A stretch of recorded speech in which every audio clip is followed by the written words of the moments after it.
लांजी सुभाष चौक में सभी लांजी केंद्रपुर विधानसभा क्षेत्र से आए हुए भारतीय जनता पार्टी के वरिष्ठ कार्यकर्ता, युवा साथी, हमारी महिला बहनें यहां पर उपस्थित, अभी हमारे बीच में केंद्रीय मंत्री आदरणीय प्रहलाद सिंह पटेल जी बस कुछ समय के पश्चात पहुंचने जा रहे हैं। मैं उनका कोटेश्वर दादा की महानगरी मां लंचकाई की नगरी में बहुत बहुत स्वागत करता हूं, अभिनंदन करता हूं कि उन्होंने अपना बहुत महत्वपूर्ण समय निकालकर इस लांजी विधानसभा क्षेत्र में हमारे उत्साहवर्धन के लिए पहुंचे हैं। राजकुमार कर्राहे के समर्थन में लांजी पहुंचे केंद्रीय मंत्री प्रहलाद पटेल, कांग्रेस पर साधा निशाना। प्रहलाद सिंह पटेल आज बालाघाट के लांजी प्रवास पर रहे, जिसके चलते यहां पर भाजपा की पहली सूची में घोषित बीजेपी प्रत्याशी राजकुमार कर्राहे के समर्थन में आयोजित पदयात्रा व जनसभा रखी गई थी, जिसमें केंद्रीय मंत्री प्रहलाद सिंह पटेल और भाजपा के कई जनप्रतिनिधि शामिल हुए। इस दौरान भाजपा नेता प्रहलाद सिंह पटेल ने कांग्रेस पर जमकर निशाना साधा और प्रदेश में फिर से भाजपा की सरकार बनने का दावा किया। क्या कहा मंत्री श्री पटेल ने? नहीं करता कि कौन किस पद पर पहुंचा है। वो समाज समृद्ध तब माना जाता है जो समाज के भीतर कितने ईमानदार लोग हैं। उस समाज में इतने कितने लोग हैं जो समाज सेवक की तरह जाने जाते हैं। उस समाज में वो कितने लोग हैं जो समाज में भय पैदा नहीं करते, भयभीत भी नहीं होते, लेकिन भय को खत्म करने का ताकत अपने भीतर रखते हैं। मैं आपके बीच चुनाव लड़ने के लिए लोकसभा में आया था। मेरा कोई रिश्तेदार बालाघाट लोकसभा के भीतर नहीं था, लेकिन मुझे किसने जिताया, क्या सोचकर आपने जिताया होगा, मैं पूछता हूं। आज आपकी निष्ठा ने और आपकी ईमानदारी ने मुझे विजय दिलाई। मैं खुलेआम शराब का विरोध कर रहा था, नशे का विरोध कर रहा था। लोग मुझे समझाते थे कि ये भाषा मत बोलिए। मैंने कहा मैं राजनीति मेरे लिए धंधा नहीं है, परोपकार और व्यापार में फर्क करना पड़ेगा। राजनीति धर्म है, राजनीति व्यापार नहीं है। और राजनीति में भी अगर व्यापार करना है तो बहुत नैतिक मूल्य वाले व्यापार है, उनको किया जा सकता है। ये दौलत का खेल चलता रहता है, इसकी उससे कोई फर्क नहीं पड़ता।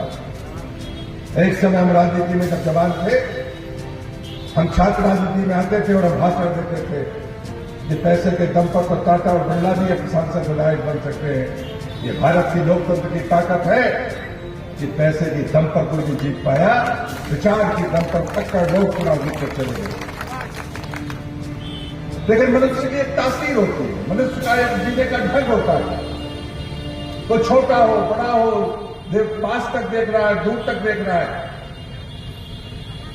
महाभारत काल की घटना है और मुझे लगता है कि आपको ये बात जल्दी समझ में आएगी। मैं किसी को दोषी ठहराने नहीं आया, लेकिन जो चुनौती दे रहे हैं उनसे कहने आया हूं, हम भारत माता के वैभव के लिए चलने वाले लोग हैं, सत्ता के लिए नहीं, मृत्यु से डरने वाले लोग नहीं है, चुनौतियों को स्वीकार करने वाले।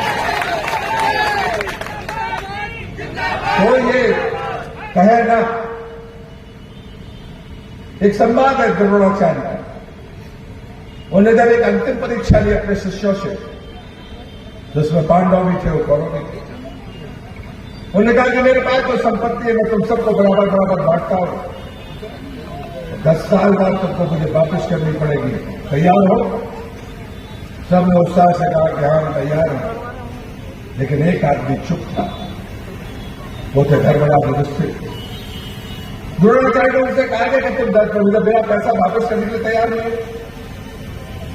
उनका दुर्गम ऐसा नहीं है, पैसा तो मैं भी वापस करूंगा, लेकिन मैं सोच रहा था कि जिस प्रसन्नता के साथ आपका दिया हुआ धन वो विद्या के रूप में हो, वो पैसे के रूप में हो, मैं ले तो लूंगा, लेकिन 10 और 20 साल बाद उस नियत से वापस करने की मन स्थिति में रहूंगा कि नहीं रहूंगा, ये बड़ा सवाल है।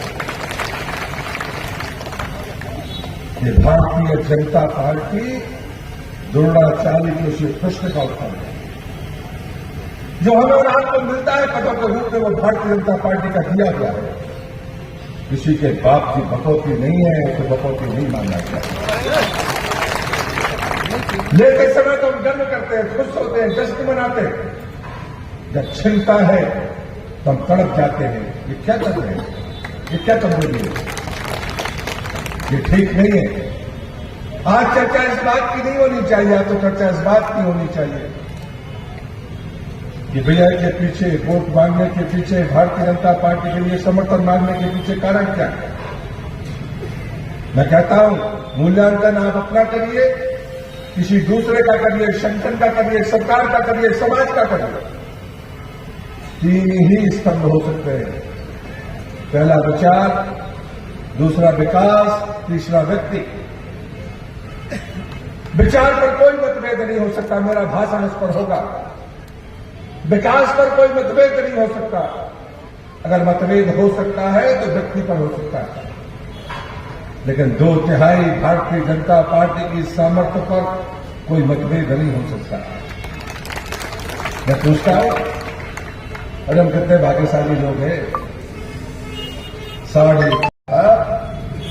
हम भाग्यशाली लोग हैं, शायद हम भी खप जाते, मर जाते, लेकिन जैसे संक्रांति आएगी 2024 की, राम मंदिर में हमें पूजा करने का अधिकार होगा। हम अपनी आंखों के साथ, अपनी आस्था के साथ अपने बच्चों से कहकर जाएंगे, हमारे पुरखों ने लड़ाई लड़ी थी, हमने भी लड़ी, हम भी जेल गए, हमने भी डंडे खाए, लेकिन हमें रामलला के दर्शन करने का अधिकार है, पूजन करने का अधिकार है। हम डॉक्टर मुखर्जी के चित्र पर माल्यार्पण करते हैं। कौन है डॉक्टर मुखर्जी? भारतीय जनता पार्टी का सदस्य होना और भारतीय जनता पार्टी का कार्यकर्ता होने में जमीन आसमान का अंतर है। सदस्यता तो कागज के पन्ने पर हो जाती है, कार्यकर्ता बनने के लिए विचार भीतर डालना पड़ता है। और इसलिए मैं आपसे विनती करता हूं कि कभी जीवन में सोचिए कि हमारा रास्ता क्या है। अगर आज इस धरती से नक्सलवाद कमजोर हुआ है, ये किसी व्यक्ति की ताकत नहीं है, भारतीय जनता पार्टी की ताकत है। अगर हम ये कहते हैं कि विकास गांव-गांव तक पहुंचा, ये किसी व्यक्ति की ताकत नहीं है, ये भारतीय जनता पार्टी की ताकत है। और ये बात मैं इसलिए कहता हूं, श्रद्धेय अटल बिहारी वाजपेयी का भी चित्र लगा, हम वो काम करते हैं जो पीढ़ियों तक याद किए जाते हैं। कांग्रेस के लोगों से पूछना, ऐसा कोई काम बताओ जो पीढ़ियां याद तुम्हारी कर रही है। तुम्हारे पास बताने के लिए कुछ नहीं, लेकिन जो भी प्रधानमंत्री सड़क योजना से गांव जाता है, वो अटल बिहारी वाजपेयी को नमन करता है। वो हमारा वोटर हो या ना हो, वो हमारा समर्थक हो या ना हो, वो सड़क पर चलते हुए अटल बिहारी वाजपेयी को याद करता है। सिर्फ अटल जी नहीं है, लेकिन अटल जी की स्मृतियां अमर हैं। ये काम करने का तरीका, ये विचार का तरीका है। लेकिन मैं अटल बिहारी वाजपेयी को दूसरे ढंग से भी याद करता हूं। मैं तो भाग्यशाली, उनके मंत्रिमंडल में भी मंत्री रहा हूं, और इस मंत्रिमंडल में जाने का सौभाग्य इसी बालाघाट की धरती ने मुझे दिया था। मैं कैसे भूल सकता हूं? गौरक्षा का संकल्प देश की आजादी से लेकर आज तक किसी सांसद का पास नहीं हुआ। मेरा नाम से इतिहास लिखा गया। ये ताकत आपके वोट की ताकत थी। बालाघाट के सांसद के रूप में मुझे वो यश मिला। ये विचार की सफलताएं आसानी से नहीं मिलती, निमित्त बनाता है भगवान। यदि आपने मुझे सांसद ना बनाया होता तो क्या ये दावा मैं कर सकता था? ये मैं कह सकता था कि अटल बिहारी वाजपेयी की सरकार में मंत्री रहूंगा? ये नहीं कर सकता। उसे डॉक्टर मुखर्जी हमसे कहकर गए कि जम्मू कश्मीर से धारा 370 हटनी चाहिए। मित्रों, हमारे पुरखों का संकल्प देखिए, नेताओं की शहादत, उनके कृतित्व को देखिए।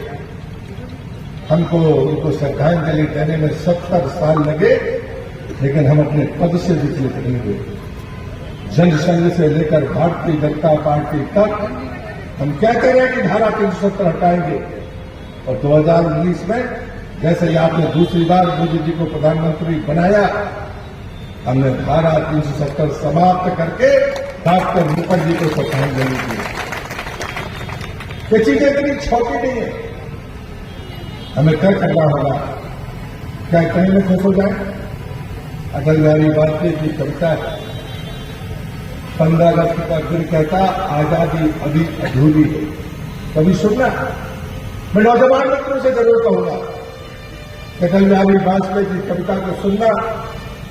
वो भी आज भी आपको सामायिक लगेगी, लेकिन उसे जो पंक्ति है कि गारो से गिलगिट तक आजादी पर्व बनाएंगे, तब आजादी को सार्थक कहने की बात कहता है।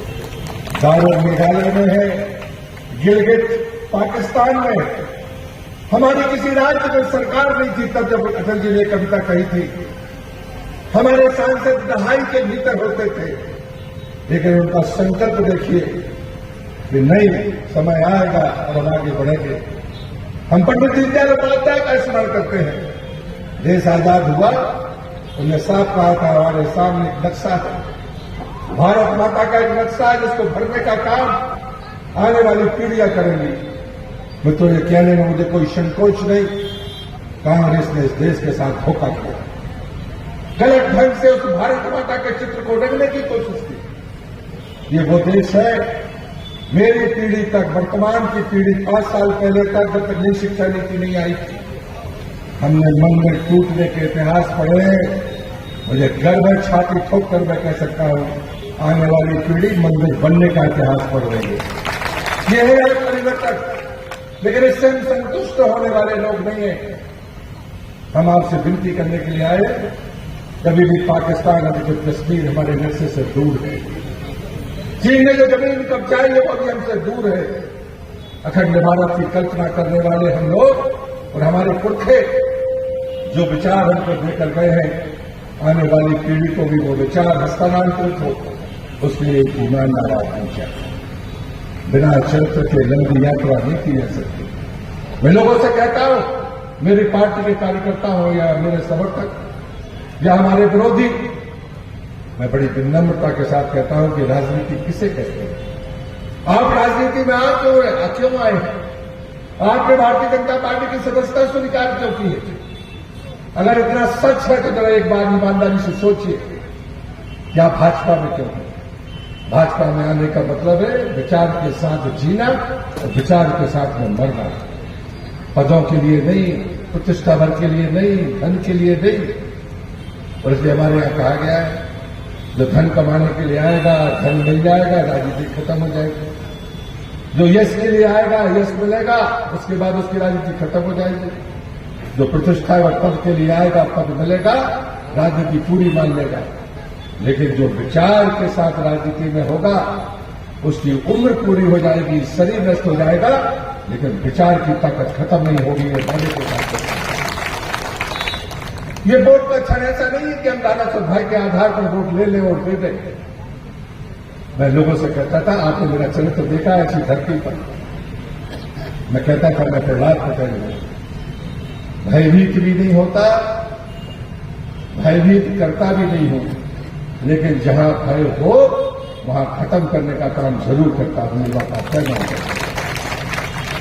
हम आए इसी चौराहे पर मैं भाषण दिया है और मैंने कहा था एक बार किसी किसान आंदोलन में, यदि मेरा फैसला गलत होगा, किसान का नुकसान होगा, तो मैंने कहा मैं श्री लाल जी के चौराहे पर आऊंगा, मुझे जूते की माला पहनाना, मैं सर झुकाकर गलती को स्वीकार करूंगा। मैं किसान का बेटा हूं, किसान का नुकसान नहीं कर सकता। मित्रों, राजनीति की लड़ाई छोटी बड़ी नहीं होती। राजनीति की लड़ाई कठिन और मजबूत, कठिन और सरल नहीं होती, बड़ी और छोटी नहीं, कठिन और सरल नहीं। साधन किसके पास कम है, किसके पास ज्यादा है, इस आधार पर जीत नहीं होती। मैं इसका सबसे अच्छा उदाहरण देता हूं, राम रावण युद्ध का।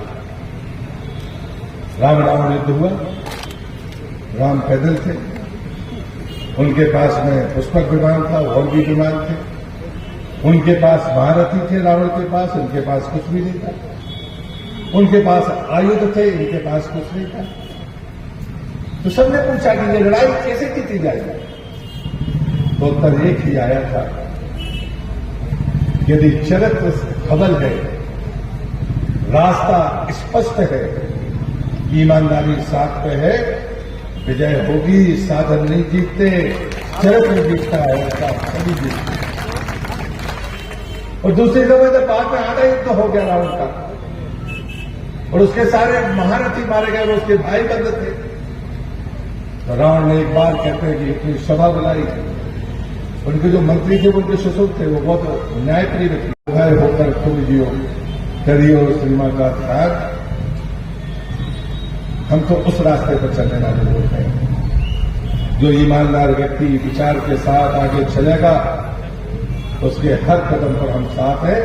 कदम कठिनाई भरा हो या कदम आसान हो, हम हर परिस्थिति में उसके साथ हैं। और इसलिए जरूरी है कि हम अपनी योजनाओं को देखें।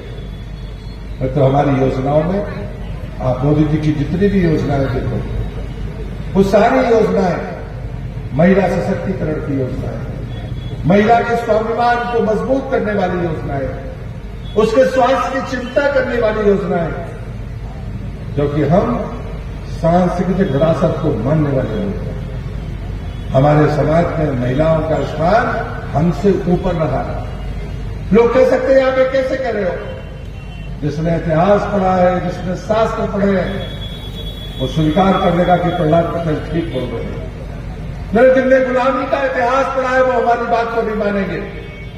हमारे यहां पर्दा प्रथा नहीं थी, मुगलों के अत्याचार ने मूर्तियों को तोड़ा, हमारी भावनाओं को तोड़ा, हमारी बहन बेटियों की चिता उछाली, तो हमने अपनी बहन बेटियों को पर्दे के पीछे किया, चहर दिवाली के पीछे किया।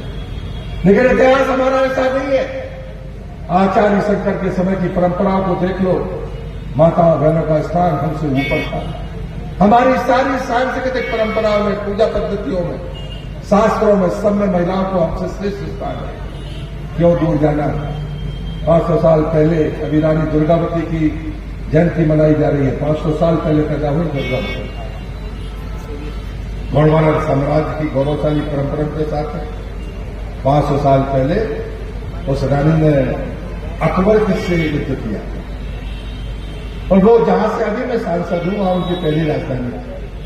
वो जैसे कहते हैं कि रतलाम का नवाब हारा तो उस महिला का रूप दस्ता देखे, तब तो ऐसे संसाधन नहीं थे। उन्होंने अनुमान लगाया कि अकबर की सेना होशंगाबाद के रास्ते मेरे राज्य पर हमला करेगी।